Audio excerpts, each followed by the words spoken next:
Few astronomical phenomena have triggered more controversy and more excitement than the object Oumuamua, which passed through our solar system in 2017, the first confirmed interstellar object to ever be detected within our own solar system, and since that time, only one other interstellar object has been confirmed within our solar system, and that was a much more conventional interstellar comet that behaved like a comet in every significant respect. But Oumuamua was very different and remains a very confusing mystery to this day, a mystery that has defied all natural explanation. And it is for this reason that many people think that Oumuamua was actually an interstellar probe of some kind from another civilization, or perhaps just a piece of interstellar wreckage, again, from another civilization of some kind.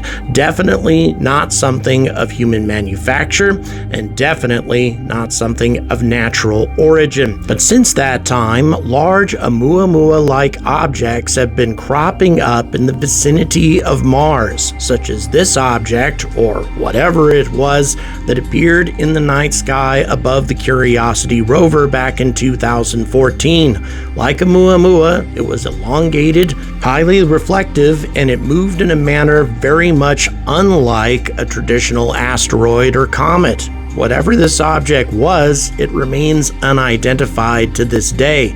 But interestingly enough, a former cosmonaut and UFO enthusiast testified that a Soviet probe sent to investigate the moon of Phobos encountered a similar object before it suddenly went silent.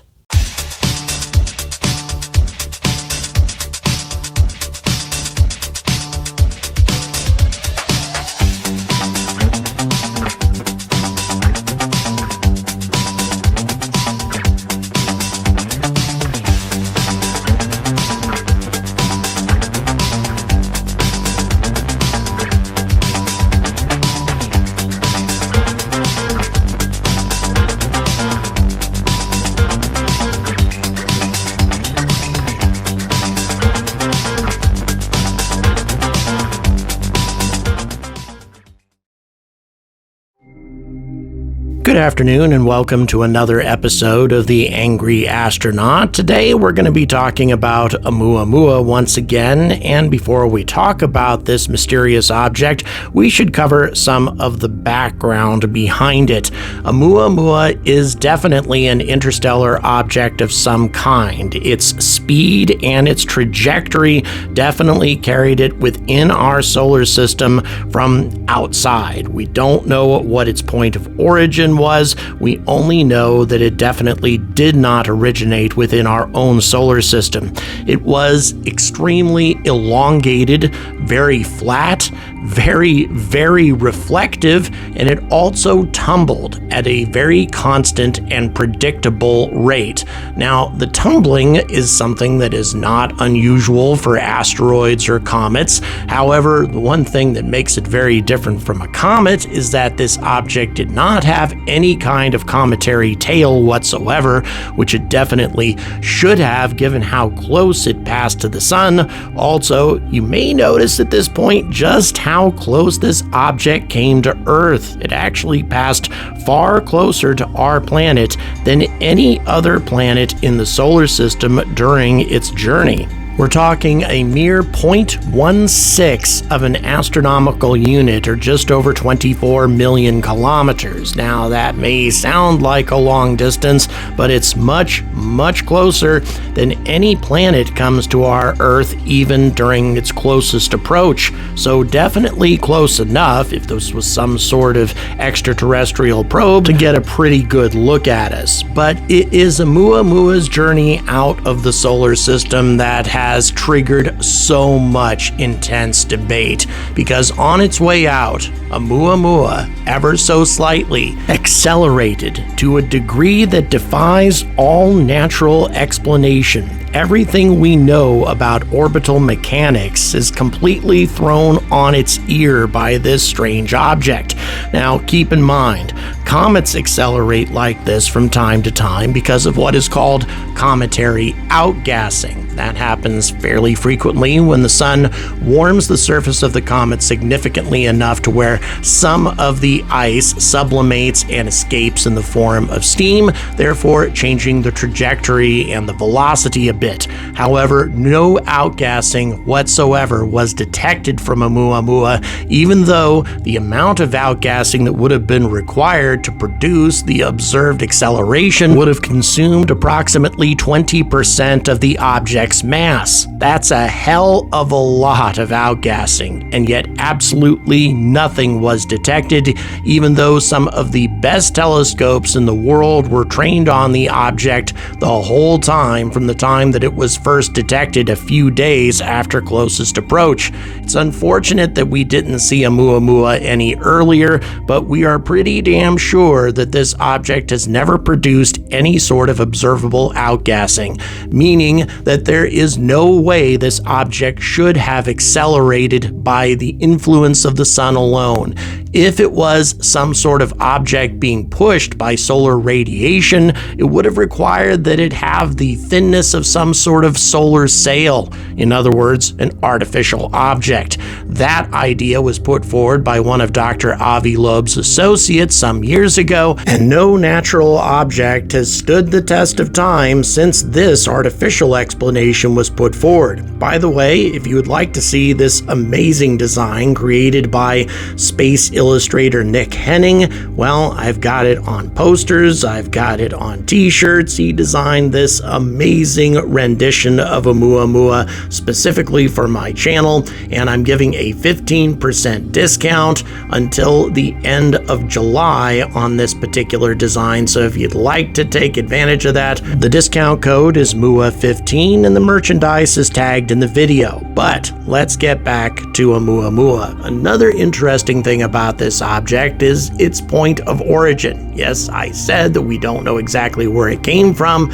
but its trajectory indicated that it was orbiting the center of the galaxy at a speed that corresponds with what's called the LSR, or local standard of rest, meaning that Oumuamua was orbiting the center of the galaxy at the same speed that the galaxy rotates overall, meaning that most stars were moving relative to Oumuamua's position in the galaxy. Why would this be important? Well, such a location would make Oumuamua extremely useful as a navigational aid or a navigational buoy of some kind, and the odds of this happening purely by chance are a mere 0.2%. In other words, we're talking 500 to 1 at least that this happened by chance. Lots and lots of strange coincidences with this object, behaving and appearing differently than any previously detected asteroid or comet, passing very close to our planet, the only planet in the habitable zone of our star system, and accelerating out of the solar system, and also maintaining that same rate of tumbling even during the acceleration. And by the way, if it were outgassing, then the rate of tumble should have changed as well, which it did not. So many things about this object that scream artificial origin. And that's what makes these other encounters so incredibly compelling. First of all, the photographs that were taken by the Curiosity rover back in 2014 of an object that is definitely in orbit around Mars and does not correspond to any object that we are aware of that's orbiting Mars. It couldn't have been an asteroid of some kind leaving, say, a streak on the time exposure photograph, because if it was, then it should have passed out of sight much more quickly than the series of photographs would suggest. It couldn't be a meteor for the same reason. It didn't go nearly fast enough. It was instead something that was in orbit around the planet. Something very large, very reflective and very elongated. And by the way, also very similar to an object that the Soviets detected in 1989 in one of the last photographs taken by the doomed Phobos 2 probe. Interestingly enough, a lot of people really don't talk about this probe very much and what it accomplished, but it actually did reach its destination and took dozens of photographs of the moon of Phobos while it was in orbit around Mars and paralleling the orbital path of this mysterious Martian moon. But towards the end of its mission, when it was supposed to set down and try to deploy a couple of rovers on the surface of the Martian moon, then it began to malfunction. Now, it's possible that it was some sort of computer glitch, but at the moment that the problem started to take place, the moment when the Soviets lost control of the probe, this appeared right next to its destination. This elongated, reflective object, and by the way, this is an infrared photograph. The Soviet experts who have been willing to talk about it say that this is not some sort of scratch on the photographic plate or something else. It is an actual object of some kind, and right after Phobos 2 fell out of control, well, it had an opportunity to take one more photograph, and what it photographed was even stranger, an elongated shadow on the surface of Mars. And by the way, these photos remain classified until a famous and highly decorated former cosmonaut named Marina Popovich made them public after the fall of the Soviet Union. Marina Popovich, by the way, is one of the most credible witnesses anyone could possibly turn to in the history of Soviet aerospace. By 1964, she was one of the first female military test pilots to ever fly jets, and during her career she tested more than 50 aircraft and broke more than 100 aviation world endurance records, including the longest ever flight by a female pilot.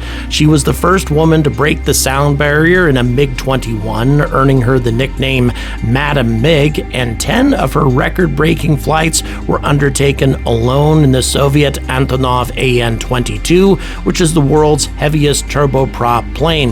She was decorated dozens of times. During the Soviet era, she was awarded Hero of Socialist Labor. She bore the Order of the Red Banner, the Order of the Red Star, and the Order of the Badge of Honor and Order of the Gold Star. And in 2007, she was given the Order of Courage by Vladimir Putin. And by the way, this is long after she started talking openly about UFOs.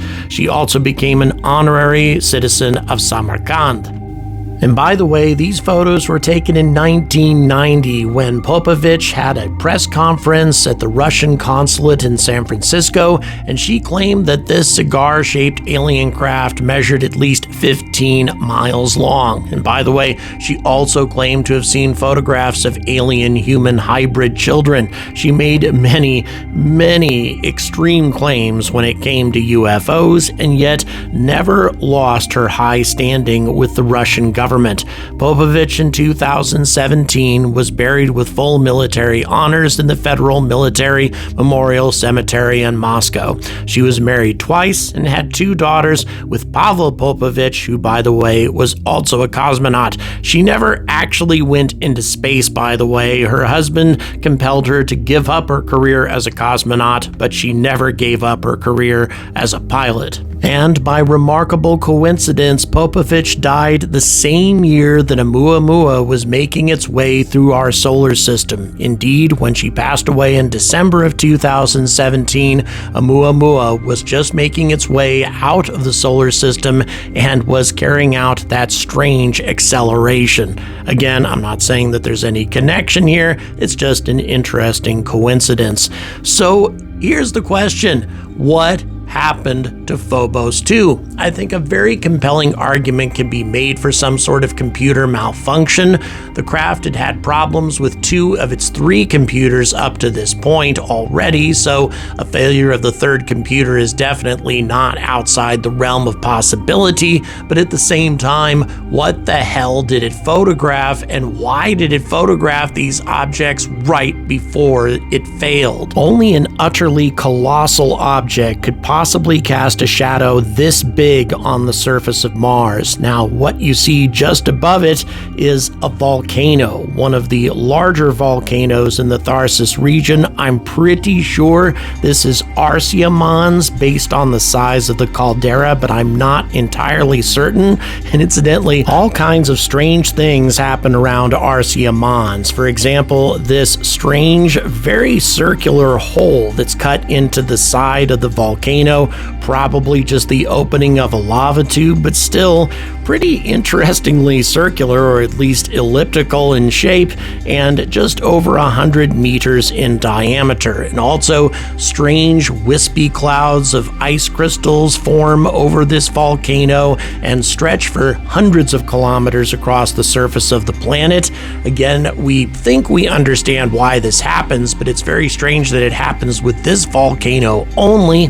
But whatever happened back in 1989, it was very bizarre indeed. First of all, a strange object spotted in close proximity to Phobos, then a loss of control of the probe, and then this strange and bizarrely shaped shadow, which probably could have been cast by some sort of cylindrical object. However, there are admittedly other possibilities. This, for example, is a shadow cast by Phobos. Now, Phobos is not elongated. It doesn't look like some sort of saucer, as this shadow would suggest. Instead, it is the direction of the light source, the direction that the light is traveling and striking the object and casting the shadow, that makes it appear sort of elongated, in the same way that shadows stretch at sunset or sunrise. So Phobos looks a bit odd and could have been what cast this particular shadow, because after all, the Phobos 2 probe was exploring this moon prior to losing control, but still, that doesn't add up for me. This shadow does not look like the sort of shadow that could be cast by an object like Phobos, no matter where the light source is. Let's have another look at the Phobos shadow. Yes, it is elongated, but it also bulges at the center because it's a potato-shaped object. It's not starting out as an elongated object, so you can definitely tell that this object started out as being, well, sort of spherical, even though, as I said, Phobos is not really spherical, but rather a bit irregular in its shape, and so the elongation will reflect that, whereas the Phobos 2 photograph is an elongated object with no bulge at the center. This is instead a very, very elongated object. I would say cylindrical in shape or something similar to that. Definitely not Phobos. And what else this huge could possibly be orbiting Mars at this altitude, and especially at this particular moment? Well, obviously the other object that was in the original photograph, the elongated and enormous UFO. And by the way, these 2 incidents, the Curiosity photographs and the Phobos 2 incident, are not the only occasions in the solar system where we have photographed elongated objects. Also, the Cassini probe spotted objects very similar to this in the rings of Saturn. This one, by the way, is unbelievably compelling. At the same time, though, I think it may have been faked, because even though I found it in a collection of Cassini UFO photos, well, it was a UFO website, and I haven't seen this photo anywhere else, not even posted by UFO enthusiasts, and I'm pretty sure something this amazing would have been posted everywhere in the UFO community if it was genuine. Still, pretty amazing sight to say the least. But the fact of the matter is, Oumuamua, or whatever it was that passed through our solar system in 2017, was an elongated, very unusual, highly reflective object that didn't behave like anything natural we have ever seen before. And we have seen other objects which bear a great deal of resemblance to Oumuamua, which also defy natural explanation. And at some point, we're going to have to start asking ourselves, are all of these coincidences simply being brought about by natural events that we just don't understand yet? Or are we being regularly visited by extraterrestrial motherships that are regularly operating in Martian orbit and maybe dispatching some smaller probes to check us out on a regular basis? Thank you very much for watching. I would like to thank our latest Patreon supporter, John in York. And because of John's support, we have hit our next milestone on the way to 1% Patreon support, 1% of our subscribers being Patreon supporters, that is. So I'm releasing another exclusive Patreon video, this one a UFO topic about Barnard Star. Could Barnard Star be a UFO base, and could this be the point of origin for these strange craft that have been visiting us over the last several decades? Very interesting topic. Can't wait to bring this video to you. And if you're interested in becoming part of our Patreon community, all the details are in the description. Please like, please subscribe, and as always, stay angry about space.